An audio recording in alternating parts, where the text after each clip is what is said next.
Hello everyone, Captain JC here. And yes, we are back. Ngayon lang tayo ulit magva-vlog and I really miss you guys. For those of you who don't know, for those of you who are new to my channel, I'm Captain JC Rage and I've been doing vlogs regarding aviation, regarding being an airline pilot for quite some time now, but I think I stopped doing it for more than a year. I think the last video I made was my flight with Cebu Pacific sa Sydney, Australia. Yeah. And then after that, tapos na. Okay. The reason is I do not work anymore for Cebu Pacific. I'm so thankful for Cebu Pacific for giving me the opportunity na maging airline pilot. Of course, forever kong tatanggapin yun na utang na loob. Ngayon, nandito tayo sa Fiji because I'm working here at Fiji. If you don't know where Fiji is, maraming nagtatanong, saan ba yung Fiji? Sa ano yun? Malapit sa Australia. Pinakamalapit yata sa amin is New Caledonia, saka New Zealand. Yan, sa area na yan, sa Pacific, mga Pacific Islands. So, dito na ako ngayon nagtatrabaho. And tonight, I have a flight going to Narita. So, this vlog is going to be continued sa Narita. But before that, I just want to clear some things, yung mga tanong. First, I'm working now as an A330 captain for Fiji Airways. Hopefully, I will get my 350 rating as well very soon. Hopefully, cross fingers, maging 350 na tayo. If you don't know, isa yan sa mga pangarap natin, di ba? Doon sa mga nakakapanood sa akin o sumusubaybay sa akin noon pa, alam nyo naman, kahit na 320 pa lang yung pinapalipad ko dati, yung lanyard ko na nabili ko sa, I think, Nagoya, is A350. Kasi sabi ko dati, yan yung pangarap ko. So, keeps me on my target. Anyway, andito tayo ngayon sa Fiji. And Fiji is a very small island country. Very nice people. Yun ang masasabi ko. Para silang mga Pilipino sa ugali. O gawin mo pang mas mabait. Pwede ko talagang sabihin yun. Napakabait ng mga tao dito. That's what I can say. I'm not saying that just because, I'm here, but you can also look at other videos from other vloggers that they testify that Fijian people in general, they are very, very nice, very kind people. It's been 5 months, running 6 months. This September, so 6 months na ako dito. And natapos ko yung training ko. Pumunta ako dito ng March. I did all the ground school and everything for about a month. And then simulator training and SLF, or we call it here LIFUS. Yun yung paglipad sa aeroplano mismo. Of course, kailangan ko pa rin gawin yun because they have their own standard. I mean, mga peculiarities.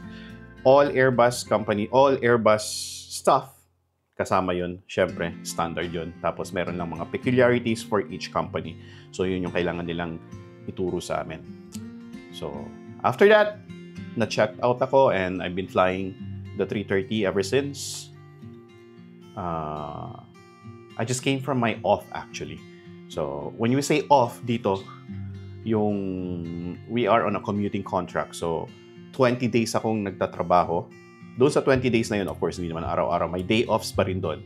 Pero yun yung day off na kailangan mong mag-rest for your next flight. So in 20 days, I make about 3 or 4 flights.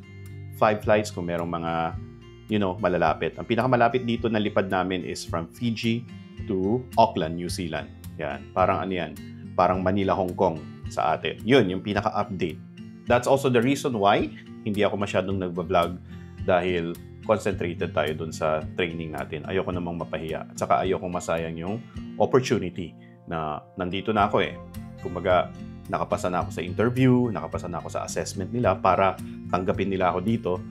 Ang kailangan ko na lang gawin is mag-aral at mag-perform ng mabuti para matapos ko lahat ng training ko. Ngayon, tapos na. Kumbaga, ako ay isang regular pilot na dito sa Fiji. And I'm very happy for this opportunity. I am very grateful sa Cebu Pacific. Nung umalis ako ng Cebu Pacific, yun lang yung masaya ko dahil wala akong nakaaway kahit na sino. Wala akong masamang tinapay, kumbaga, na iniwan. Saka doon sa mga nandyan pa sa atin sa Cebu Pacific, palagi pa rin ako sumasakay as a passenger every time na umuwi ako. Kasi walang flight ang Fiji going to the Philippines, to Manila. So, ang nangyayari, from Fiji, lilipad kami, dadaan overhead Manila to land at Hong Kong. Yun yung pinakamalapit ko na na pwedeng puntahan para makauwi sa Pilipinas. And then from Hong Kong, yun, sasakay ako ng Cebu Pacific most of the time from Hong Kong to Manila. Kaya, yes, namimiss ko yung Cebu Pacific, namimiss ko yung mga tao, namimiss ko yung mga kasama natin doon. Pero from time to time, well, almost every month, nakakausap ko naman yung ilan sa kanila, especially mga pilots at saka mga cabin crew. And thank you very much. Ayoko maging emotional. Anyway, for the past 6 months, inuunti-unti ko yung mga gamit ko rin na inuunti-unti ko yung mga gamit ko na dalhin dito. Kasi wala akong gamit pang edit, wala akong gamit pang, well, may mga camera katulad itong ginagamit ko ngayon. Nag-change ako lahat sa kung di nyo alam, di ba, nagmamotor din ako. So nag-change ako lahat sa mga action camera. So I'm using DJI stuff. I have the, Action 3, Osmo Action 3, and itong gamit natin ngayon is Osmo Action 4. I don't think I'll be buying the Osmo Action 5 Pro kasi gumagana pa naman to. And actually, hindi ko nga masyadong nagagamit to dahil dito sa Action 4. But if you know me, doon sa mga nakakasubaybay sa akin noon, you know how I like technology. Yan. When it comes to music, especially photography, yan. Then, dahil sa kabablog natin, natuto na rin akong mag-videography. Dahil sa mga yan, kailangan ko ng mga gadgets. Yan. Katulad nitong mic para magbigyan ko kayo ng magandang audio. Ayan. Kung titignan ninyo, ayan yung mga gamit ko ngayon. Dinala ko lahat yan sa from the Philippines para meron tayong pang-edit. Anyway guys, magpe-prepare lang ako. Pero kagigising ko lang actually. It's really early in the morning dito. And alam niyo naman ako kung anong dapat kong gawin paggising sa umaga, di ba? Kung doon sa mga hindi pa makakahula, anong kailangan natin sa umaga? Yan. Coffee. Yan. Saan ba ito galing? Nabili ko lang itong coffee beans na ito doon sa sa Jet Point. Yun yung parang namin dito. Malapit na bilihan ng mga groceries. Yan. Nandito na ako, malapit sa Jet Point. Kaya napili ko rin tong lugar na to dahil malapit ako sa lahat. Malapit ako sa airport, malapit ako sa bilihan ng mga pagkain, malapit ako sa may clinic dito, kung kailangan ko ng clinic, pharmacy. So, yun yung mga considerations ko. Binili ko rin to from South Pacific Coffee Company. Yan. South Pacific Coffee Company. Para meron tayong pang grind ng ating kape. Kasi kailangan ko talaga ng kape. Hindi ako mabubuhay ng walang kape. We're not sponsored by Jed's Coffee, but this is what I got from the supermarket. Coffee beans. And muna tayo. Mag-grind muna tayo ng coffee para meron tayong iinumin. And if you don't notice, ang laki na ng mukha ko dahil I gained so much weight. So now, I'm really trying to lose weight by doing fasting and minimizing my carbohydrates intake. Mano-mano tayo. Mahal dito lahat. Lahat ng bagay dito, napansin ko, medyo mahal. Mahal ang pagkain, mahal ang mga gamit, electronics, cellphones, sobrang mahal. The reason is most of the items here in Fiji, since it's a very small island country in the middle of the Pacific Ocean, so they import everything. So because of those imports, they have importation taxes, tariff, and everything is becoming very, very, very, very expensive. Yun, natapos na rin. Nag-grind na natin. Nakapag-exercise na ako.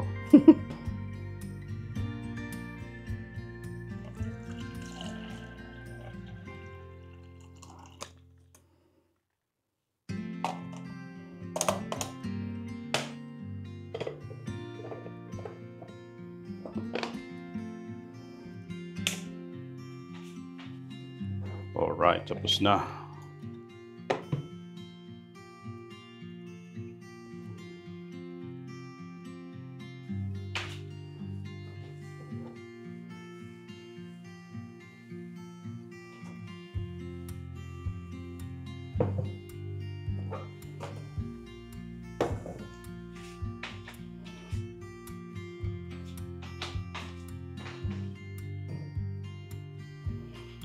Okay, may kape na tayo. Baka matapon. Right. Diyan ka muna. Ikaw. Sabi ko na eh. Sarap. Saan na yun? Yun. You know? Ito yung lanyard ko dati na ginagamit ko. So, kinip ko pa rin siya. Makikita nyo, 350. Yan. So, sana, hopefully, soon, makapag 350 na tayo para matupad yung pangarap natin. So, hindi imposible ang makamit ang pangarap basta pagsusumikapan mo. Sabi nga nila, yan eh. Alright. Hindi ko pa pwedeng gamitin ito ngayon kasi hindi pa ako 350. Tsaka, yung binigay sa amin na lanyard is may nakalagay talaga na Fiji Airways. So, soon. O nga pala, bago ko makalimutan, you might see some changes in our format because I used to vlog inside the aircraft while flying the aircraft, while flying the Airbus. Just to make it clear to everybody, nung time na nasa Cebu Pacific pa ako, I was in contact with the marketing department and the operations department. And actually, meron guidance kung ano yung pwede kong i-post. Siyempre naman, normal yon. At saka, may guidance na nagsasabi na pwede kong gawin yon. But now, since I'm new to this company, of course, hindi ko pwedeng gawin yung katulad ng ginagawa natin. So, forgive me if I cannot film inside the aircraft while doing our, pilot stuff. Ang changes na makikita ninyo is my life as a pilot, as an OFW pilot. Pupunta tayo sa mga new destinations natin. Layover, the good thing about my current company right now is yung layover namin is mahaba, except for LA, I think, because it's an everyday flight to LA. So, when we go to LA, not right now because I'm still not with the 350, but the 330 flies to San Francisco, saan pa ba? Vancouver, Singapore, Hong Kong, Narita. But the LA is overnight lang, balikan lang. Right now, yung flight natin later, mamayang gabi, is going to Narita and it's about 6 days out of Fiji. So I'll be spending about 4.5 days, close to 5 days, layover sa Narita, which is really good because Japan is like one of the best countries that you can go. Tapos ngayon, I think mura lahat ng mga bagay sa Japan. Yan yung mga changes na pwedeng mangyari. So when we go to a certain destination, we'll spend our time there. I get to vlog my experience there. I get to vlog the food because tagal ko na talagang gustong gumawa ng mga food vlogs. Yung mga pagpunta natin doon, ano yung mga pwede natin kainin, ano yung mga specialty na nandun sa lugar na yon. Yun ang mga gusto kong gawin. So hopefully, supportahan nyo pa rin ako. Kahit na, of course, meron pa rin tayong mga content regarding sa flying. And if you want to ask anything about aviation, of course, sa kakayanin ng utak ko, gagawin natin pa rin yun, di ba? Okay. Ngayon, nagpe-prepare lang ako ng mga gamit, yung mga gagamitin ko doon, yung preparation ko, of course, for the flight, importante din yun. So, samahan niyo ako.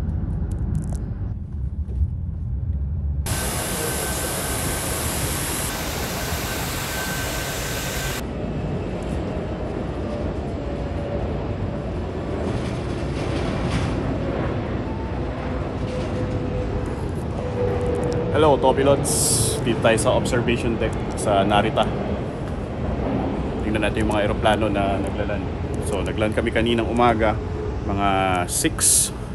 Tapos, andito ko ngayon para sunduin si Mrs. kasi galing siya sa Manila. Sakay siya ng favorite ko rin airline, Cebu Pacific.